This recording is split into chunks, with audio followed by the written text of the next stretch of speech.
Hi there, it's Jakub Wiśniewski from Glass Cannon Unplugged. It's my pleasure to be here with you and to begin this series of community update videos. And I hope we will be able to produce quite a few more before we launch the campaign, which is in 6 days. I mean, wow, where did all those days gone? We're super excited at Glass Cannon Unplugged. Mainly because we know what we have prepared for you guys and gals, and we're just anxious to see how you react to all that cool stuff. Hopefully, cool. Um, so, today I would like to focus on three things that often pop up in your questions. I will try to be as brief as I can. So, let's begin with the miniatures. Many of you are wondering if the miniatures will be there. Well, those of you who have seen the mock-ups we did, you already know that there will be there. But some of you are asking, hey, can I kind of like pass down on the miniatures and just take the game with wooden meeples or whatever? Yes, you can. And this is something that we have decided to do when we just opened the Facebook group for Frostpunk, the board game. We started speaking with you, with the early adopters who jumped on the group and started talking with us, providing really good feedback. So big thank you to all of the members of the Facebook group for Frostpunk, the board game, because you helped us to design this campaign so that it suits the needs of both groups, of those who love the bucket loads of miniatures and those who enjoy just the game with simpler but elegant components. And this is something that we listen to. So the core pledge will be without miniatures, with the generator, with the plastic generator, and the deluxe version will include all the miniatures, meaning the buildings and the diorama based meeples for the game. Now, the second thing I want to talk to you about is the generator, the cube tower. This is something that we feel is quite unique.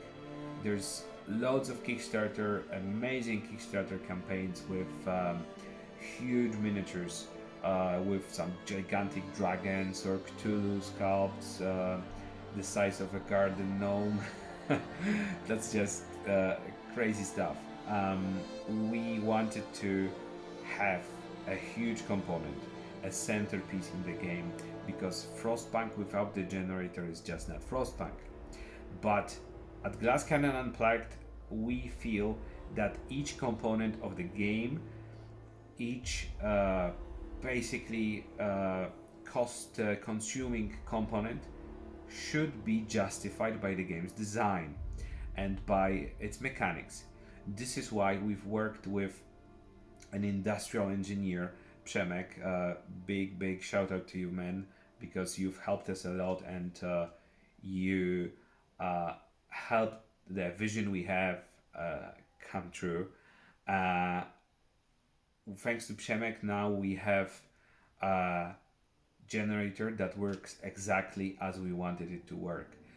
There is a mathematically counted chance of the cubes that fall into the generator staying there until they are moved by another set of cubes that are thrown into the generator.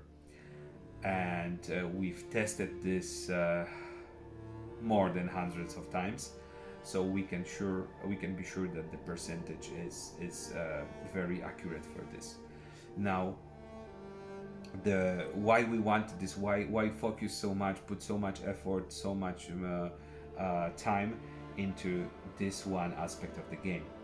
It's because it's just a masterpiece of steampunk engineering. This generator, it's the one thing that allowed this small group of people to survive in the otherwise frozen landscape of this alternative vision of a 19th century humanity, and we feel that this should be stressed out as much as possible, and we feel also that this brings a totally new layer to the genre of city building and worker placement games, because you always feel the pressure that when it gets colder, when you need to burn more coal, provide more heat for the people to be able to survive in those conditions, you're also using up this generator. You're basically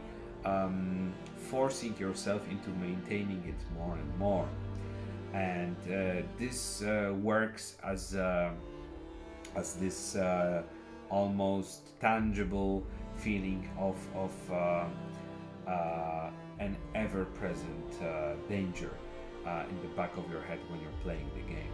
So this is exactly what we wanted it to be.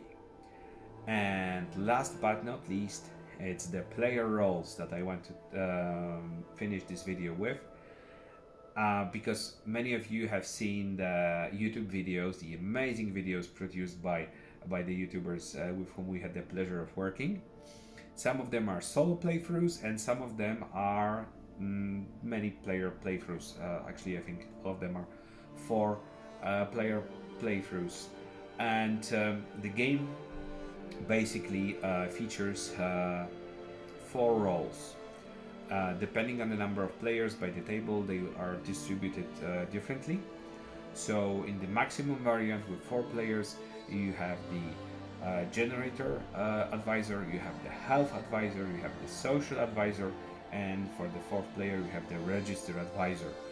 All these roles, they have different responsibilities, and therefore they force is not a good way. They change the perspective of the player who holds the current role, so that the decisions he or she makes are based on those responsibilities, on that given perspective of how this person approaches the whole game, of its mechanics, of the society, of the needs of the society.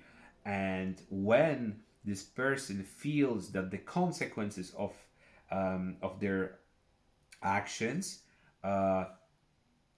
basically come back and either kick them in the bottom or elevate them to a completely different level. So this is something that we think will greatly influence the way this co-op game runs for more than 1 player.